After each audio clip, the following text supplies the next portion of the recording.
Om ajïäna-timirändhasya jïänäïjana-çaläkayä cakñur yena tasmai Shri Guruve namaha. Shri Chaitanya Manobhishtam Sthapitam yena bhutale Swayam Rupaha Kadamayyam Dadati Swapadantikam Vandeham Shri Guru Shri Yutpadkamalam Shri Gurun Vaishnavamscha Shri Rupam Sagrajatam Sahagana Raghunathanvitam Tam Sajivam Sadvaitam Savadhutam Parijana Sahitam Krishna Chaitanya Devam Shri Radha Krishna Padan Sahagana Lalita Shri Vishakhanvitamscha He Krishna Karuna Sindho Deenabandho Jagatpate Gopesha Gopika Kanta Radha Kanta Namostute Tapta Kanchana Gaurangi Radhe Vrindavaneshwari Vrishabhanu Sute Devi Pranamami Hari Priye Vancha Kalpatrubhyascha Kripa Sindhubhya Evacha Patitanam Pavanebhyo Vaishnavebhyo Namo Namaha Shri Krishna Chaitanya Prabhu Nityananda Shri Advaita Gadadhara Shivasadi Gaur Bhakta Vrinda Hare Krishna Krishna Krishna Hare Hare Hare Rama Rama Rama Hare Hare Namo Mahavadanyaya Krishna Prema Pradayate Krishnaya Krishna Chaitanya Namne Gauratvishe Namaha. We are on chapter 2, contents of the Gita summarized. It is also called as Sankhya Yoga. And Sankhya Yoga starts with the science of soul. So we are going to understand who we are.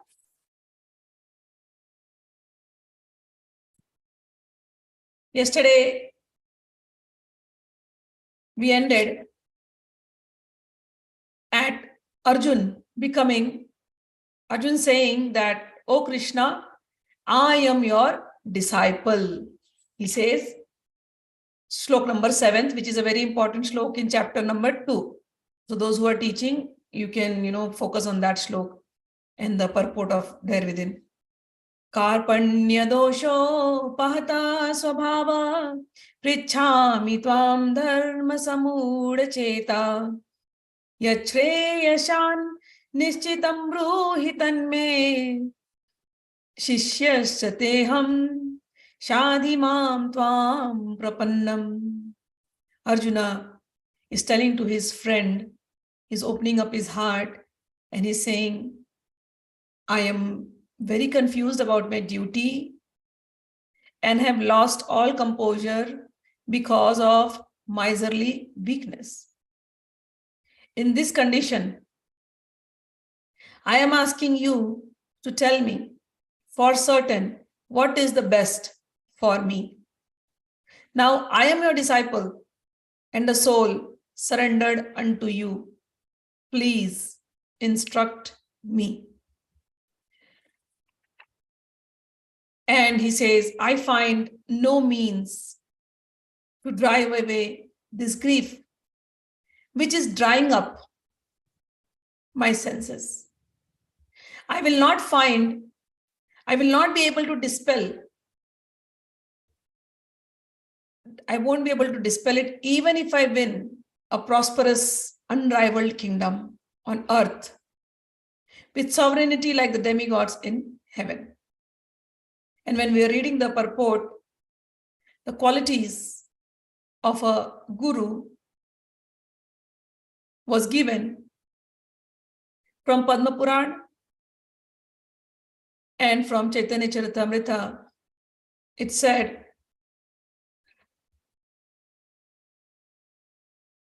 a guru, whether he is a Brahmana or whether he knows all the Shastras, he may know a lot of mantras, a lot of tantras, but if he is not a Vaishnava, a true Vaishnava, he he cannot be called as a guru. And I explained you the meaning of Vaishnava as I understood truly. Because when I told you yesterday, when I first read these things, where they so strongly say Vaishnava, Vaishnava, Vaishnava, it was to confuse my mind. Because I am from a Shakta background. I have gurus from that background. So when somebody says Vaishnava only can be a guru, it was to be like, it is to create a conflict in me. Unless I understood the philosophy, where my Vaishnava guru said, everything that comes from Vishnu is Vaishnav. And the next question he asked, tell me one thing that does not come from Vishnu. If somebody says, I am a Shakta, I worship Lalita Tripura Sundari, is she not Vaishnavi? She's called, her name is Vishnu Maya Vilasini. She is the Maya of Vishnu. She creates the play of this, whatever world we are in. She creates this play to make him happy. Vishnu Maya Vilasini. Her another name is Kamlakshmi Shevitai. Kamlaksh means Krishna, who has beautiful lotus eyes. He is serving Ma Lalita Tripura Sundari, Yogamaya, Katyayani. Call her different names. Vindhyavasini, Kanyakumari, Vimala. So everything that you see is related with Vishnu.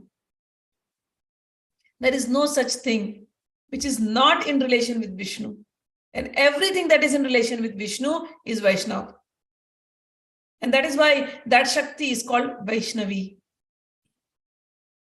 Those who differentiate are ignorant. And same thing, few days ago,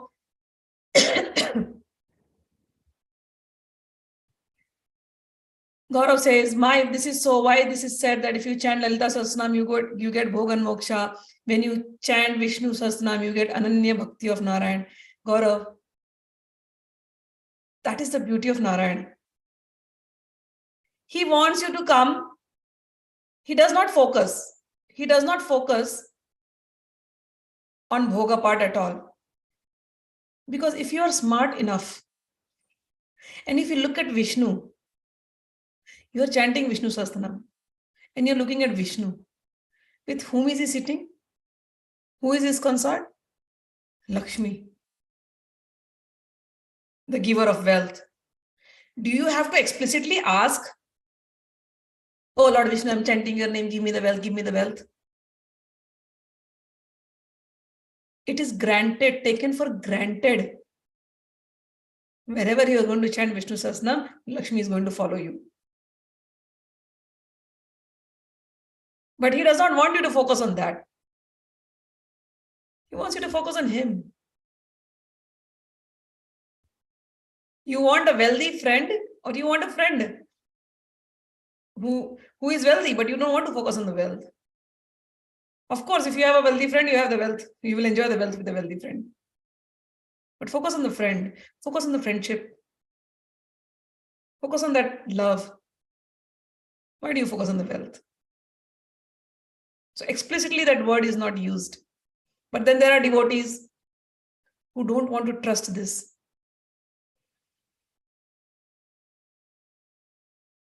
So for them, okay, you don't want to trust. I have my extension, Vishnu Maya Vilasini. She is Maya. She will create all that illusion that you're looking for. Go and enjoy that illusion.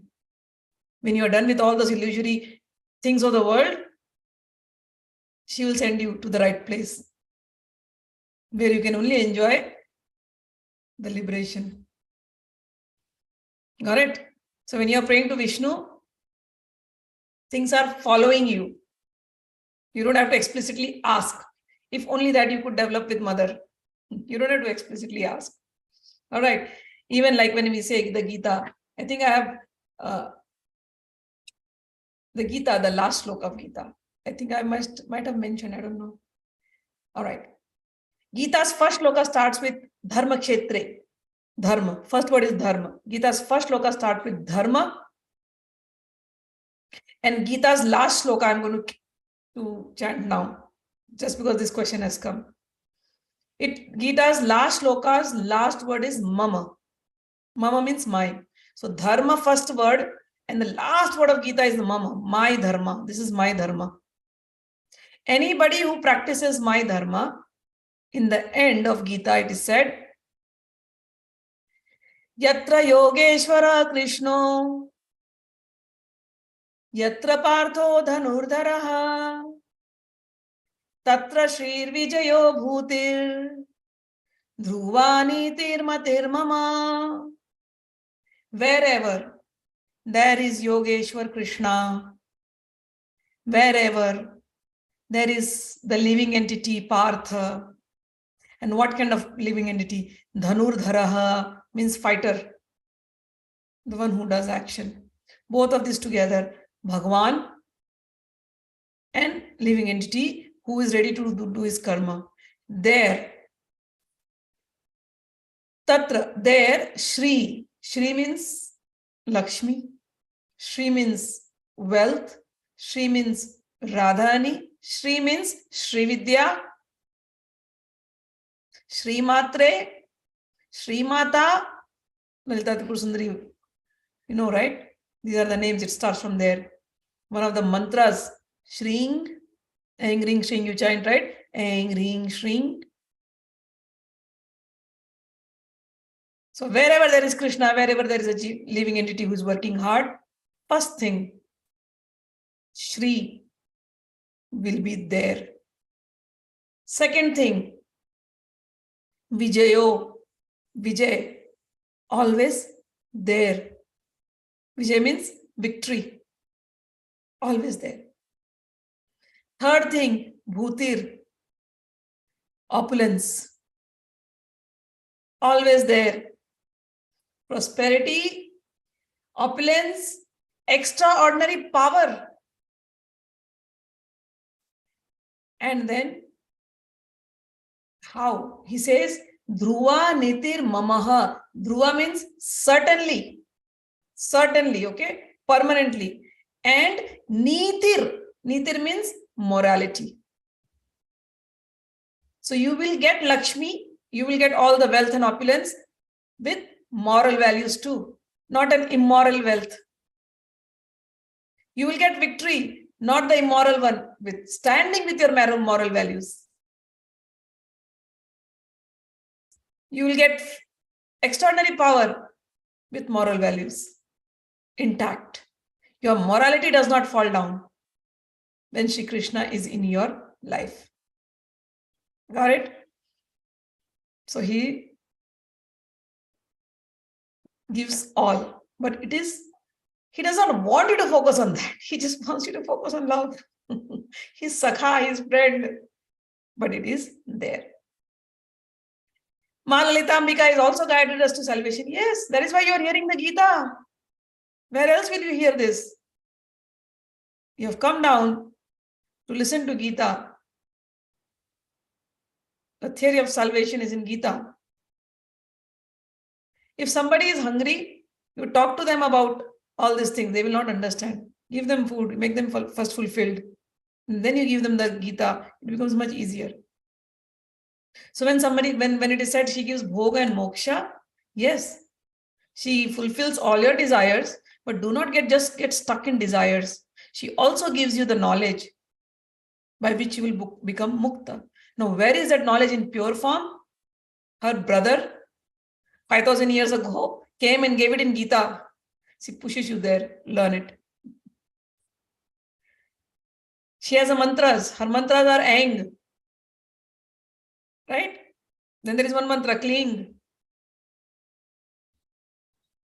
Cling is the Bij mantra of Krishna. You know that?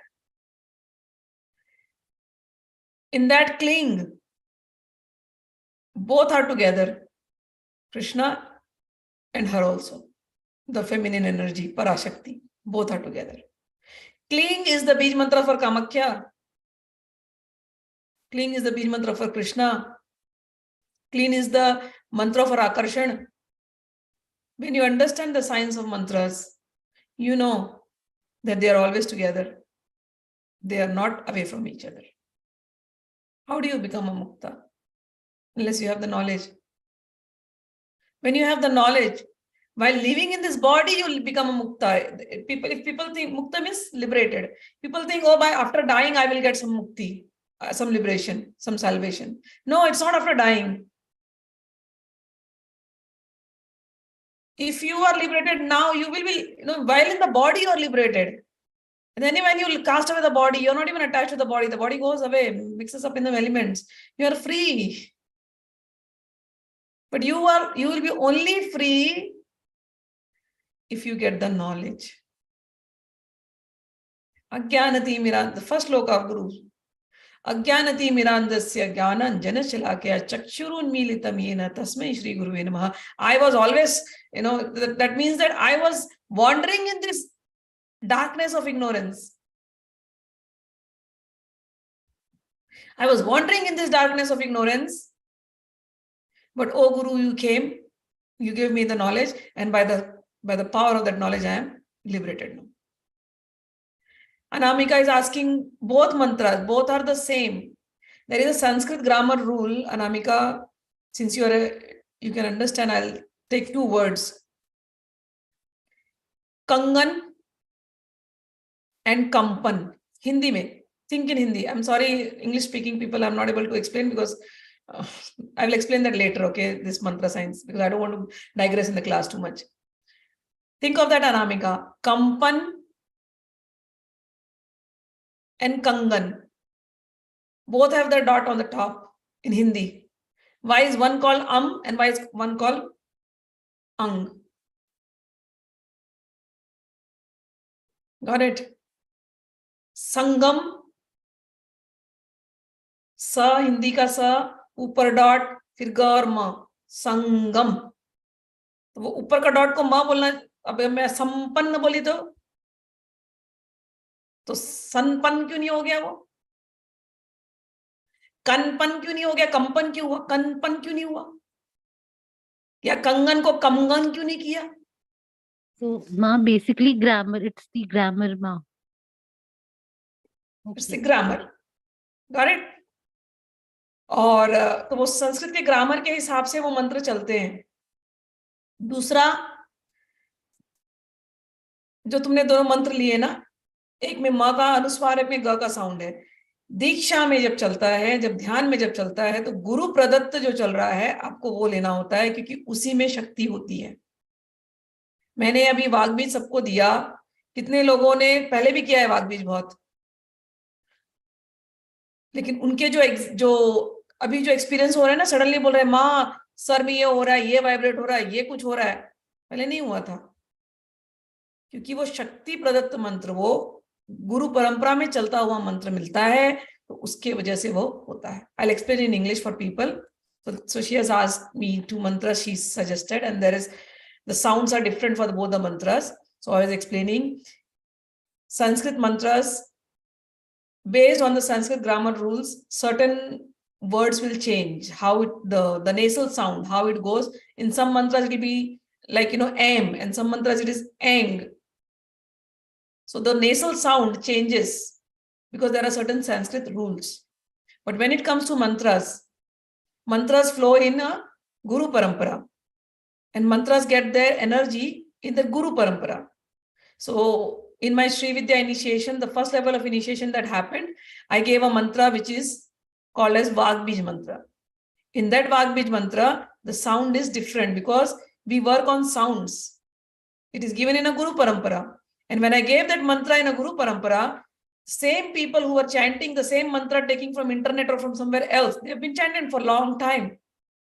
But suddenly when I taught them the technique and I taught them the mantra, they started feeling a different vibration. And I never ask in the class, what are you feeling? What is your experience? I never ask people. I am not the person. Because I want them to experience. I have done it. I know what that mantra can do, and the proper pronunciation as per the Guru given can do. So those people, some of them, they wrote, I am feeling this, I am feeling that. Some of them wrote whatever, whatever they felt, which was very true. Because in my talks, I never will even slightly influence. I'll never even slightly influence that you have to think like this or do. No, never, ever. You chant the mantra, you will feel it and you will write it to me. I will know that you have written truthfully. I know that this happens. And I know where it can take you if you continue like this. So there are Sanskrit pronunciations, there is ordinary pronunciations, and there is mantras or matrikas. They carry a different energy, Shakti energy, and that flows in the Guru Parampara. So when the Guru teaches the mantra, he also gives the technique. People think they can just take the mantra. All the mantras that I'm giving are common mantras. You have seen 100 times on the internet. But the Guru does not just give the mantra, he gives the technique also to help you grow. And techniques are not made public. Got it? Thank you, ma'am. Yeah. Parampara means tradition. Yes, parampara means tradition in the Guru lineage. All right. So let's get back. So I think everybody got their answers. Sanjay said, now I'm on Shloka number 9. Chapter 2, Shloka number 9. Sanjay said, having spoken thus, Arjuna, the chastiser of enemies, told Krishna, Govinda, I shall not fight, and fell silent. O descendant of Bharat, at that time, Krishna, smiling in the midst of the armies, spoke the following words to the grief-stricken Arjuna. Shri Bhagwan Uvacha, now Bhagwan is speaking. Bhagwan, Lord Krishna. Ashochan anvasochastvam pragyavadamscha bhasase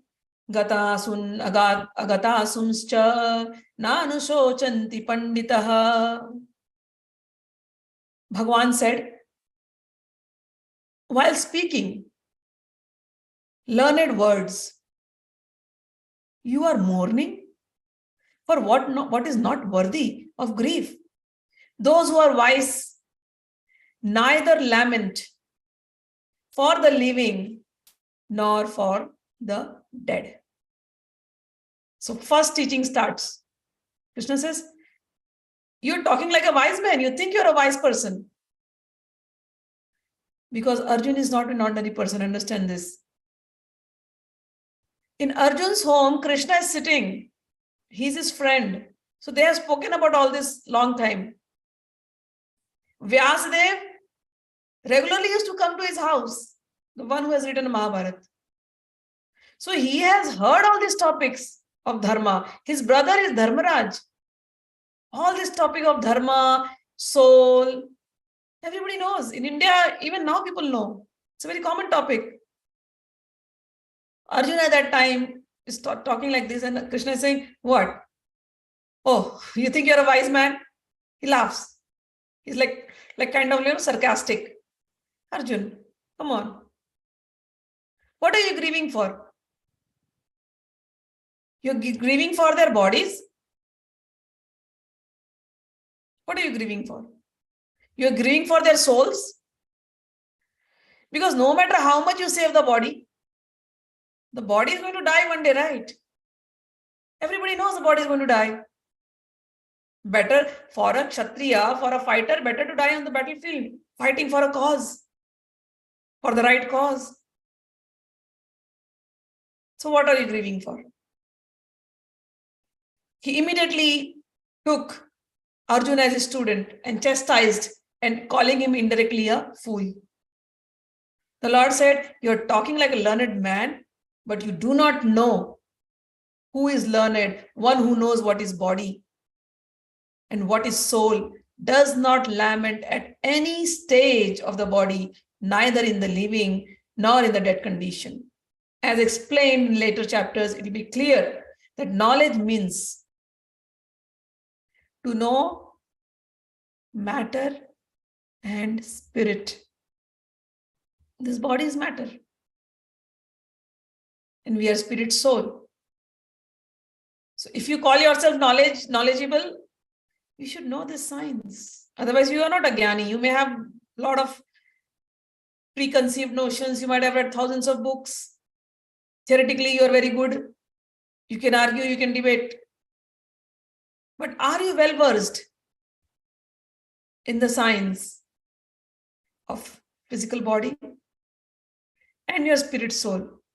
That's all. Do you know who you are?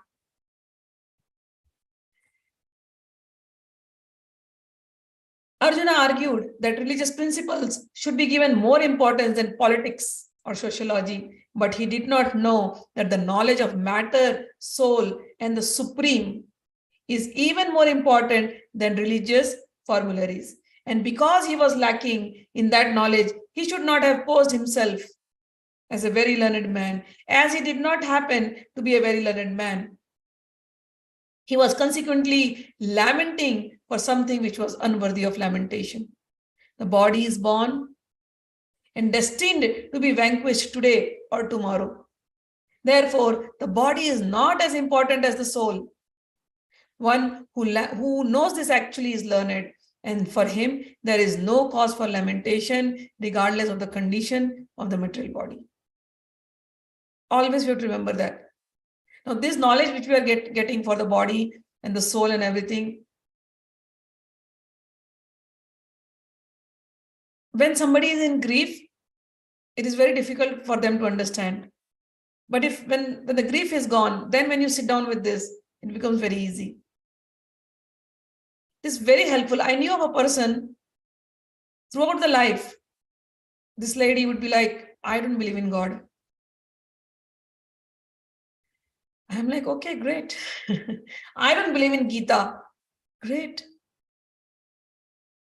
I don't want to talk about religious stuff. Great. So she was very happy, very happy going person. So I'm like, okay, if somebody believes that, they should believe that, no problem with beliefs. But during COVID, she saw one of her relatives, closed one, died. Then another one, closed one, died. At that time, she got COVID too. When she got COVID, she calls me. I'm going to die. I'm afraid. What should I do? I never believed in God or anything. But what is going to happen to me after death? What happened to my relatives who died? I'm very afraid I'm losing everything. At that moment of grief, she's throughout her life, I've seen her as a very carefree woman. And I actually admired.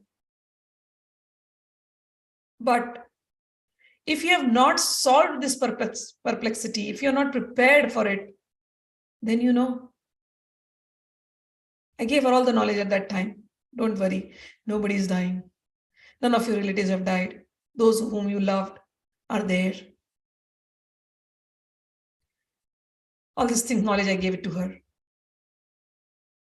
Because I was prepared. And I'm always prepared. That is where Gita comes into picture. We live life thinking that we are going to live forever. We waste time in unnecessary pursuits, thinking they are so important for us.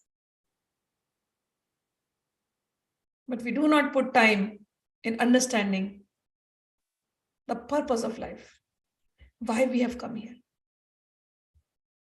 And that is why I'm always thankful to my great teachers. My first lesson in Gita, my first statement was, life is a preparation, death is an examination. Always, it is in the top of my head. And what is the examination? What you have to do? Simple examination. You have to remember God at the time of death. How will you remember it? It is not easy. If your consciousness is not developed, it is not easy to remember God. I served the terminally ill people.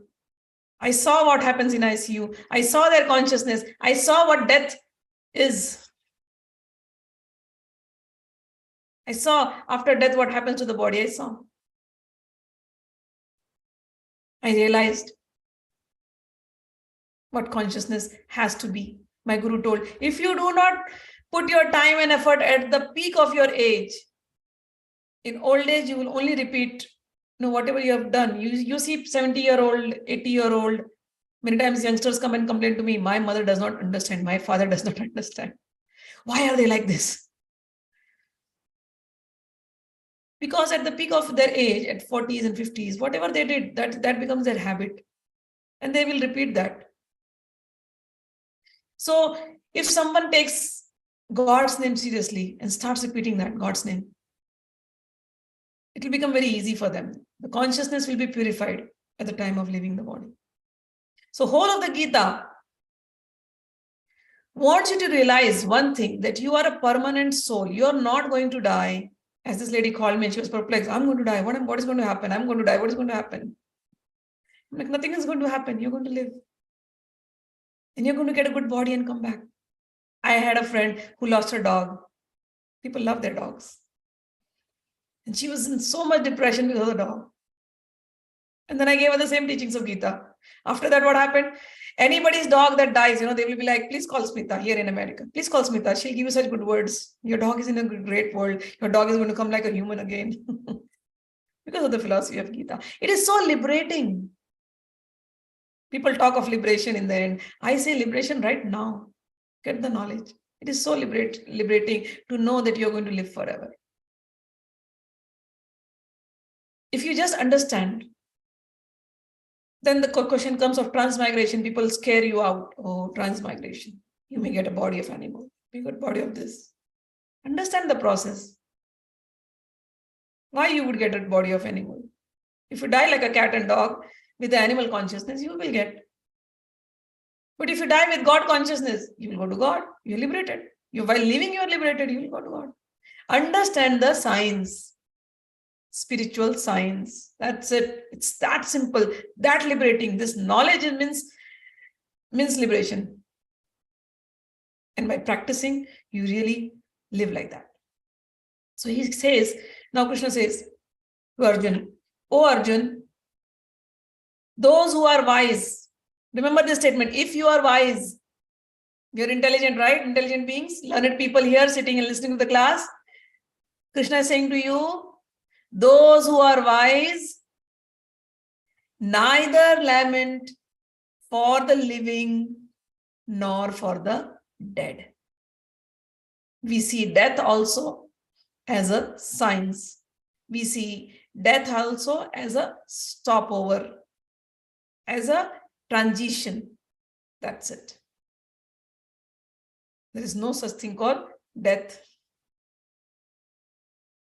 No birth, no death, no caste have I, no father, no mother have I. I am soham, shivoham, shivoham. All right. Here he says, Krishna says, never was there a time when I did not exist, nor you, nor all of these kings, nor in the future shall any of us cease to be. So, oh Yudhishthir, oh Arjuna, what are you thinking of? You are not going to die. I was always there. You were always there. I am always going to be there. You will always be there. And all these people who will die, they will always be there. So what are you lamenting for? So here Krishna does one thing. He establishes his permanence. He is there. And says, you are also there. So we are living entities, Jivatma. He is super soul, supreme personality. So he is Bhagwan. Bhagwan says, I am always there and you as living entity will always be there. So first you relax on that part. Second, all these people who have died will also be there. So don't worry, nobody is going to die today. It is just a war. And then he goes on explaining. He says, Dehino asmin yatha, dehe kaumaram yauvanam jara, Tatha dehantaras praptir dhiras tatra na muhyati. As the embodied soul continuously passes in this body from boyhood to youth to old age, the soul similarly passes into another body at death. A sober person is not bewildered by such a change. Here it goes on saying, since every living entity is an individual soul, each is changing his body every moment. You know, just remember the first moment when you entered your mother's womb. You are that who entered into mother's womb. What were you? How tiny? Today you relate yourself with the person you see in the mirror. But that moment of conception, when you entered in your mother's womb, how tiny were you? Like a dot probably. And then you are covered with a small little flesh. And that flesh went on developing into different parts. And in 9 months, you came out as a little tiny baby. That was you. You were like this, then you become like this. Now you've become this, whatever is your height, body, this person. And every day you're becoming old. You were young one time. Now you're in middle ages. Now you're going to the old ages. Whatever the skin, beautiful skin you had in your youth, everything is sagging down. And one day you're going to die. And that soul that you were, you're going to come out. This body is like that. It will pass through all the stages, but you as the soul are the same. You come out and then you will take another body. As simple as that. So when my teacher was explaining this, he gave example of a swimmer. I always take that example. If somebody likes to swim, in their heydays, in their peak days, they could go and swim in the ocean also. But as you turn old, you're not able, you don't have that energy, you can't swim. But when you're dying, you're only thinking of swimming in the ocean, playing with the waves. And you died. So you died with the desire. So Mother Nature is your mother. Mother Nature will make all arrangements for you to get another body, where you can enjoy that swim sports one more time, based on your karma. You may become an aquatic animal, become a whale, a dolphin, a shark, or any other small seahorse, depending. Or you may be born near a coastal region, right near the ocean, and you will enjoy the ocean to help you fulfill your desires. So this soul, in this body was this, next body will be something else. This transmigration will go on. If one understands the science, they can actually stop this transmigration. And that science is given in the Gita. It starts from understanding who you are. You are a soul who has been changing bodies in the past. Today in this life, you are very lucky to become a human, the highest evolution on this planet Earth. Do not waste this life. Do not again go back to any other life. From here, God has given us the way in Bhagavad Gita to reach directly to Him. Leave your body, remembering Him.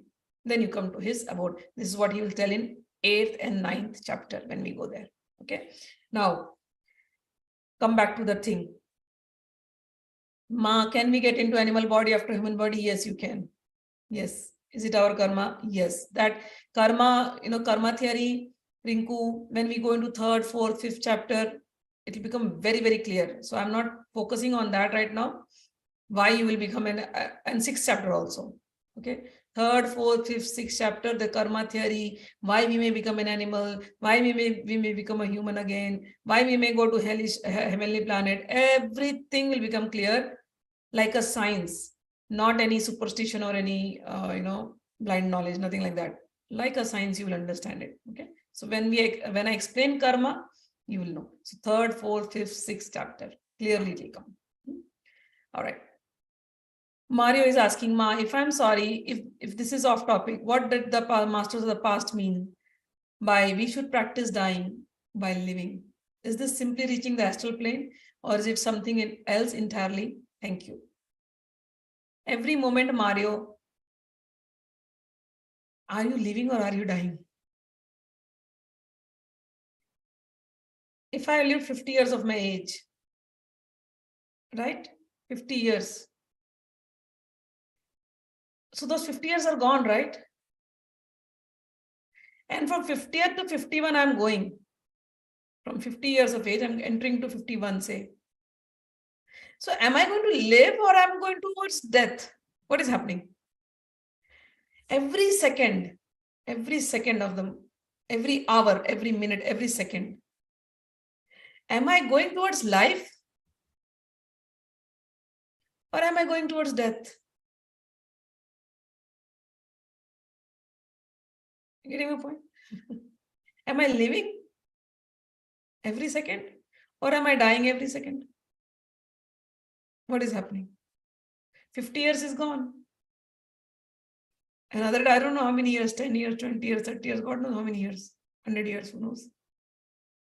But where am I heading to?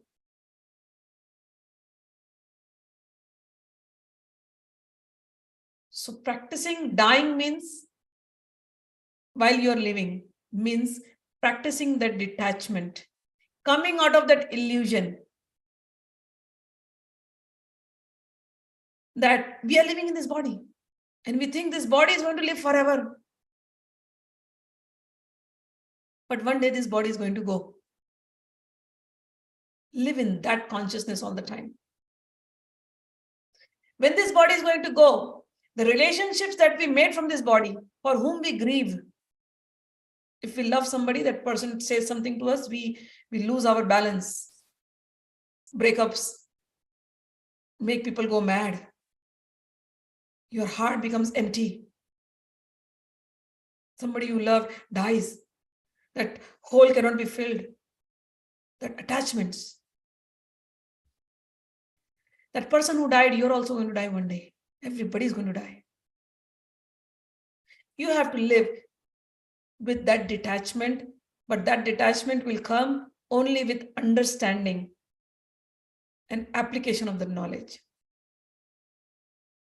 So Gita is opening our eyes when Master says, practice dying while living. Is understand this. Every second you are dying. So what is it that you are attached with? What is it that you're grieving for? Same thing Krishna is saying here. What is it that you're grieving for? All these material things you want, if you don't get, you get into depression. Why? Neither are you going to live permanently, nor are these attachments, nor are these material things. So at this moment, what masters say is live in this moment that has been given to you, without any attachment. So there are two ways to look at this. When people learn this philosophy, one reaction is, okay, you feel very negative. You're like, okay, nothing is mine, so why am I even living? One way is negative. So there is one akhada in India, it's called Udasin akhada. They live like, they're like, leave everything. They become renunciants, mendicants, monks. They go and live in the Himalayas, monks. And there are other people like me. Oh, every second, this is my moment. This moment I have to live. Let me have the best of it. Let me enjoy. How do I enjoy? But I don't want to get stuck up in this enjoyment. So what do? Okay, take Krishna's name. Talk about Krishna. Let me enjoy. Let me talk about Krishna. Let me think about him and let me, dance in his name and let me sing his name and let me enjoy. This is my philosophy. I live like this. My father taught me this. Live in the joy of God. Because when you think too much of death, I know, death is there. The next hour, if I have to die, I'll die like a queen. I'll enjoy everything. I'll talk about God. Happily, I'll go. Dying while living. You see the positive aspects of life. You pick up all the good things in life. You mend up all relations. You be friendly to everybody. You give love to everybody unconditionally. Because yes, one day we all have to go. Let me love unconditionally. Let me give love. Let me give joy. And let me give everything without any expectation. Because, next moment I may have to go. This is practicing dying while living. Understanding the temporariness of everything. And living life to the fullest. Without any bondage, without any attachment, without any grief, without any sorrow. Living the moment to the fullest. Living every relation to the fullest. Living in joy, living in love, living in never-ending bliss. Joy, joy, joy, joy, ever new joy, joy. Living in that. This is practicing dying while living. Got it? You become so detached and so happy. All right.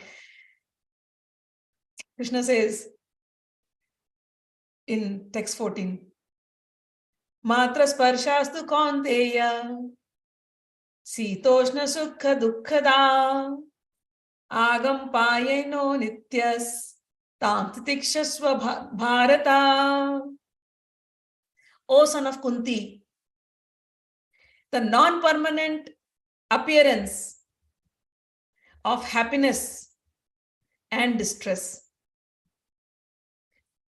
Look at the words, okay, what is he saying? The non-permanent appearance of happiness and distress and their disappearance in due course are like the appearance and disappearance of winter and summer seasons. They arise from sense perceptions, O scion of Bharata, and one must learn to tolerate them without being disturbed. So he's giving an explanation. What are you grieving for, Arjun?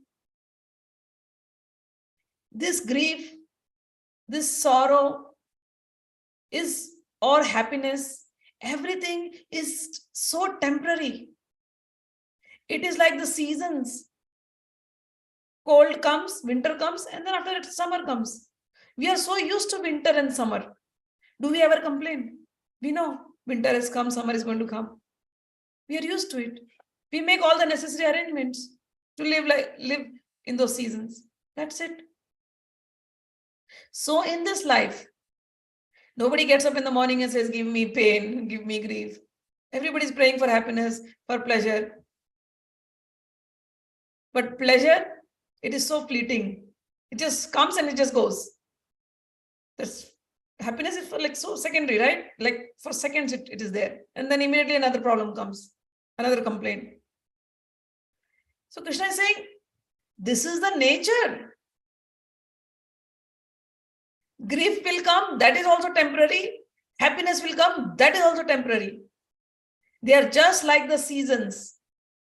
Everything is temporary, it will come, it will go, it will come, it will go. Then why should you grieve for anything? Why should you get disturbed by anything?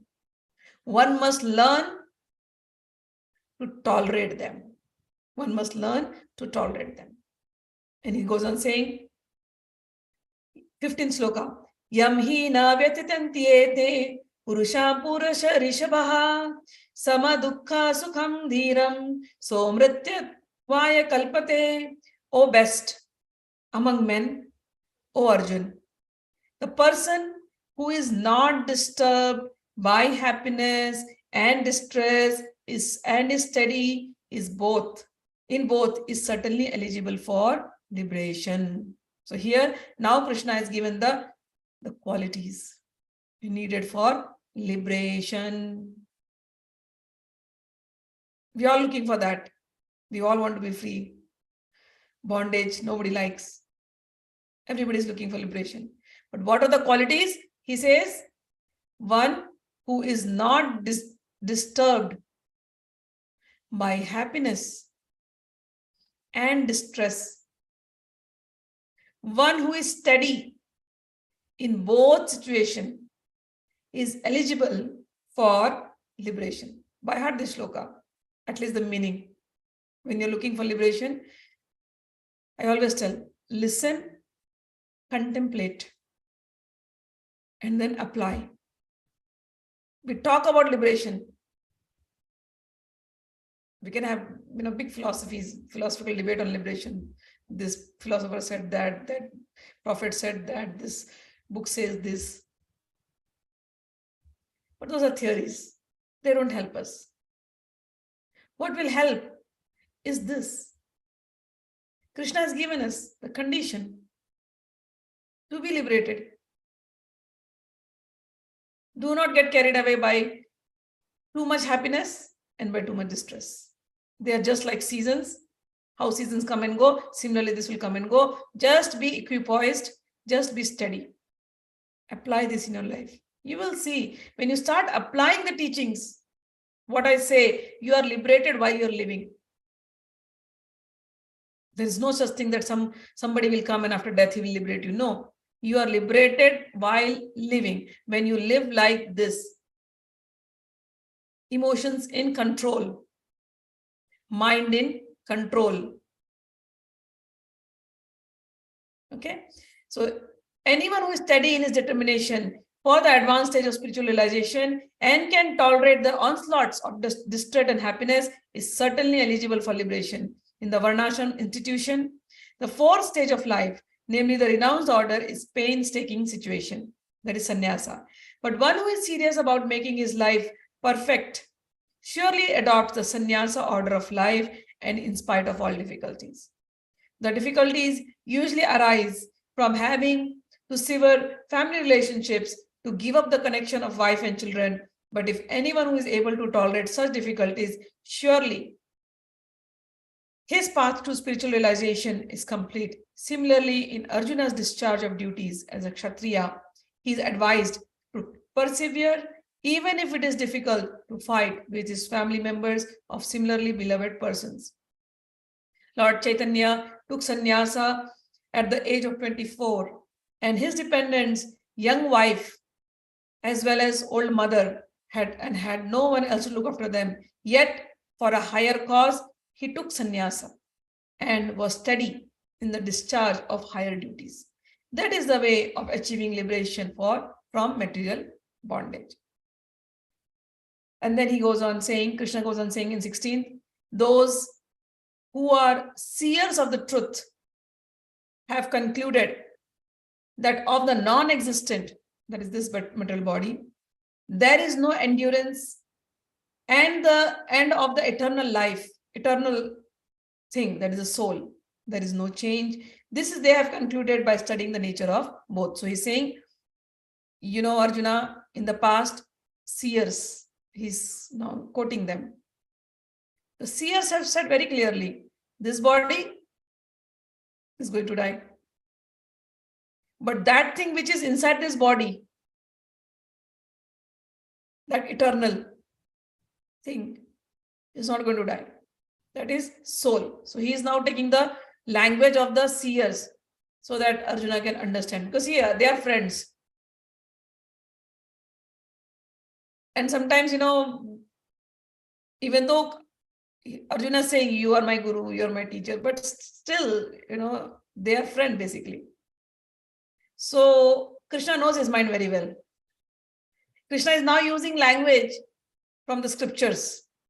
Krishna is still, he's not saying, I am saying, he's saying the seers. the sadhus, you believe in them, right? They have told. If you don't want to believe me, no problem. Remember the seers, what did they say? The seer said, okay, this body is going to die and the soul is not going to die. So think of that. And then he comes to 17th shloka, he says, avinashi tu tadvidhi yena sarvam idam tatam vinasham avyayasyasya na kaschit kartum arhati.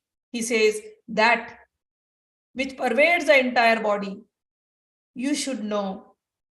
To be indestructible, no one is able to destroy that imperishable soul. Purport, I'll just read the purport of this and then we'll end up the class. Here in this purport, they give the size of the soul. We are souls, we are eternal souls. How do we know we are souls? What is the property of the soul? What is the quality of the soul? We are living. Then what happens to this body when it is dead? Something is gone out of this body, right? It's the same body. But the dead person cannot get up, cannot do anything. All functions have failed. So what is it that is making this body live? And what happens when the body is dead? What left the body that this big body becomes dead? The heart was pumping blood, you'll say, oh, the heart failure. It means that heart is an important center. Why can't we do something and bring the heart back? Something was there. Heart is just pumping the blood. Sometimes people are in coma. They're like a vegetable on the bed.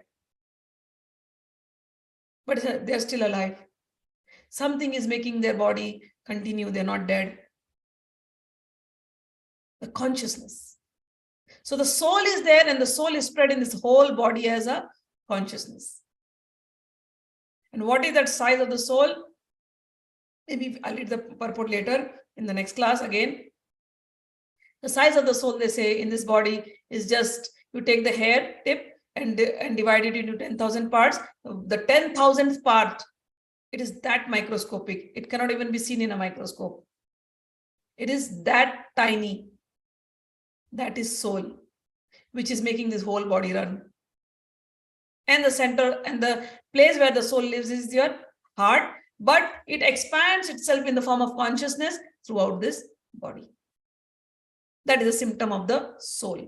And that is why we say, okay, this body is alive because the soul is there. And when that consciousness and that soul is left, this body is dead. This is the science of soul. We'll go more deeper next time. Somebody has written something, we'll just take it and we'll end it up. Okay. All right. Beautifully explained, Ma. Joy, joy, jai ho. Thank you, Ma. I had never looked at it that way. Question of one of the Spanish students. We have 8,400,000 lives, meaning reincarnation. If so, we understand we have 800,000 as everything. The 400,000 is as humans. Yes, that is what is written in our books. Species. Okay. So 800,000 is the rest of the life.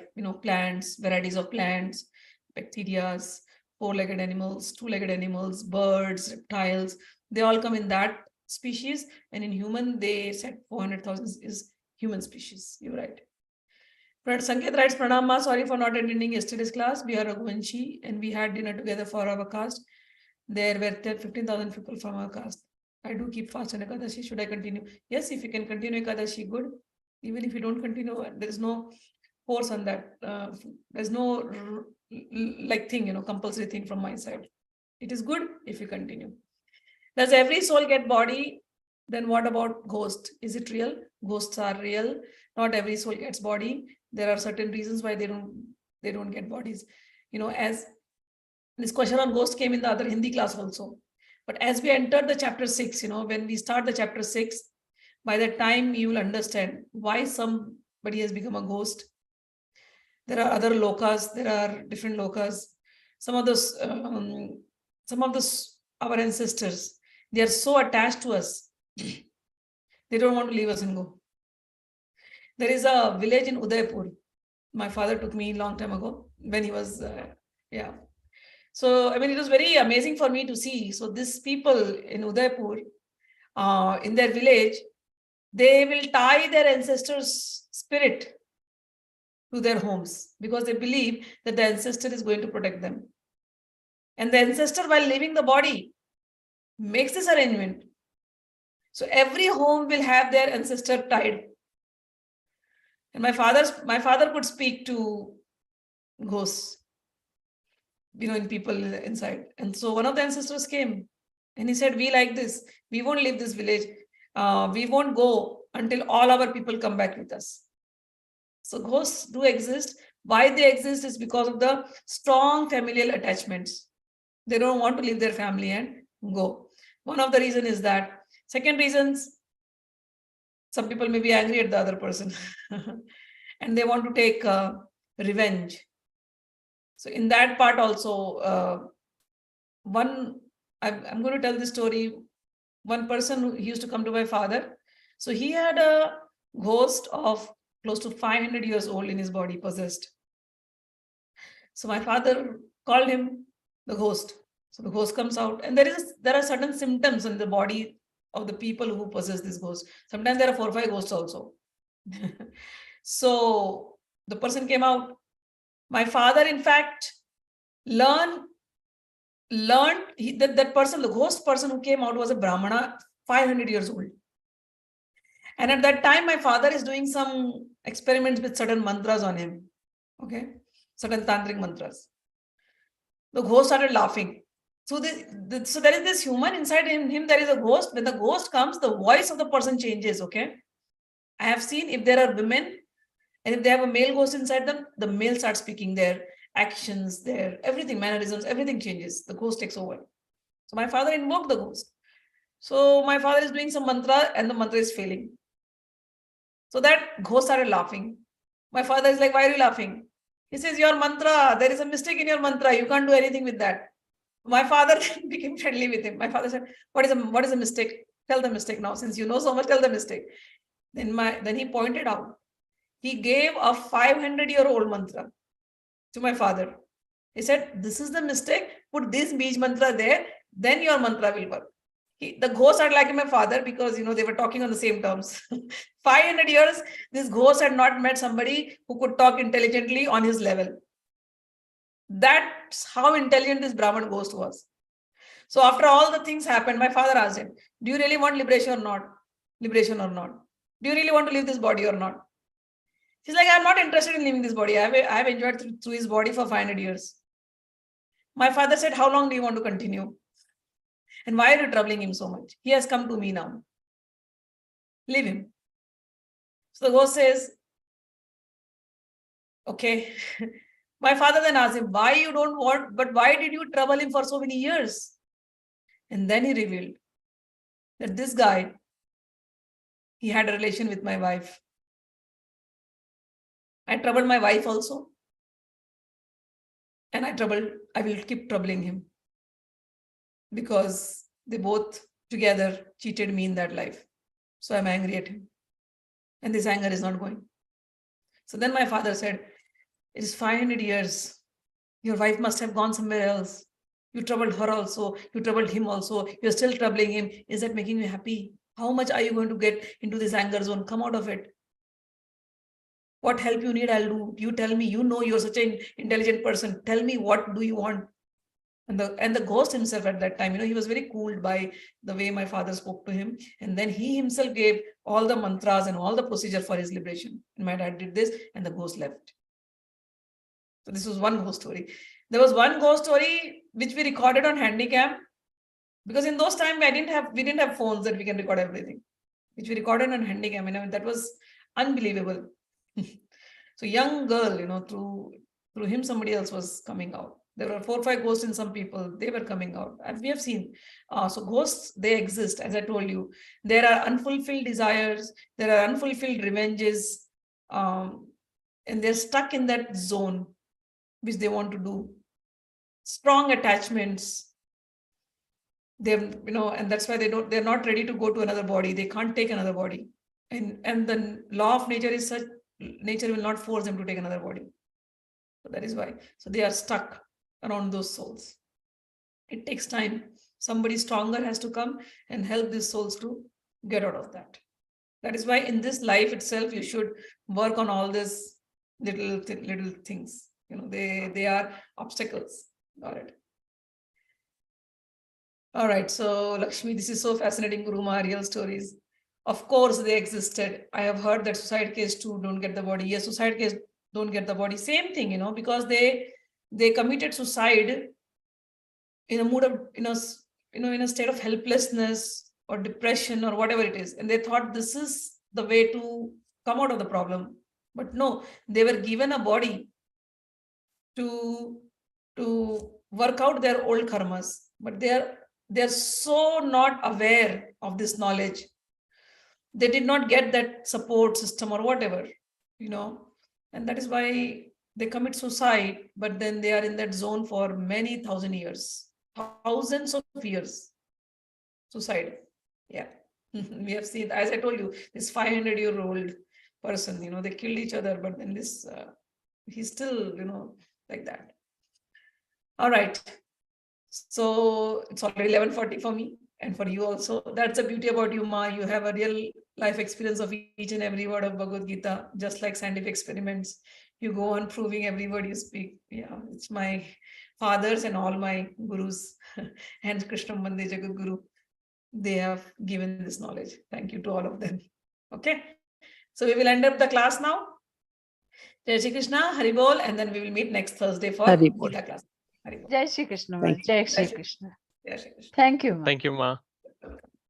Jai Ma. Thank you, Ma. Thank you, Smita. Welcome. Thank you. All right, Saki.